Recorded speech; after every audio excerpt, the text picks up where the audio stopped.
Well, Manik Man fighting Katlyn Souza.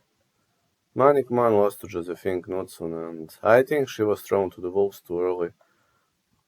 I like fighters out of Montana, honestly. 5 tall, 64 inches of reach. Montana mixed martial arts fighter, but we've seen many holes in the fight against Josephine Knudsen, and she looked horrible in the later rounds. In the first round, she didn't look that bad. Also, at Contender Series, she was smoked out by Bruna Brazil.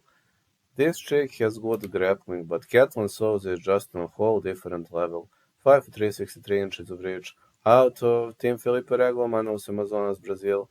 She lost to Karine Silva via knee bar, but defeated Madhu Sotama, Christine Williams, and she was better than Giselle Moreira. She likes long wars. She is very, very technical, and in this fight, I just think Man was thrown to the wolves too early.